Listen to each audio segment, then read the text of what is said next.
Ayatollah খমিনীর একটি কথা আমার মনে পড়ে, কি সাহস তার! ইমান আকীদা যাই থাকুক, আকীদার প্রশ্নে আমরা আপোষ করব না, কিন্তু এই কথাটা তো বলতেই পারি। যখন আমেরিকা তাকে বলেছিল যে আমার দূতাবাস থেকে যে 56 জনকে গ্রেফতার করা হয়েছে আমেরিকান, এদেরকে ছেড়ে দাও, তা না হলে তোমার খাদ্য রসদ আমেরিকা থেকে যত সাহায্য যায় সব বন্ধ করে দেওয়া হবে। আয়াতুল্লাহ খমেনী জবাব দিয়েছিলেন আমেরিকান প্রেসিডেন্টকে, তুমি কারে খাবারের ভয় দেখাও?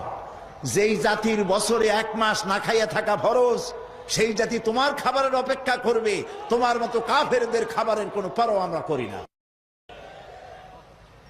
মুসলমানেরা যখন ঐক্যবদ্ধ হয়েছিলেন, আল্লাহ তাদেরকে বিজয় দান করেছিলেন। সেখানে জামাত ইসলামী বাংলাদেশ ঘোষণা দিয়েছিল যে আমরা এমপি মন্ত্রী যাই হই সরকারি গাড়ি নেব না, ট্যাক্সের যে গাড়ি, এরপরে বাড়ি নেব না, যে ফ্ল্যাট আছে সরকারি ফ্ল্যাট দেয় এগুলো আমরা নেব না।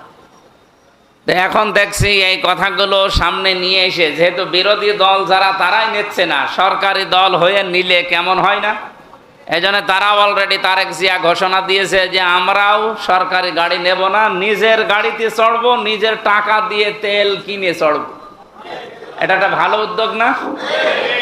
এমনকি সরকারি বাড়িও নেব না, যারা বাড়ি নিজের বাড়ি আছে তারা ওই বাড়িতে থাকবে, আর সরকার যে ভাতা দেয় মাসে মাসে ওই ভাতা দিয়ে বাড়ি ভাড়া করে থাকবে।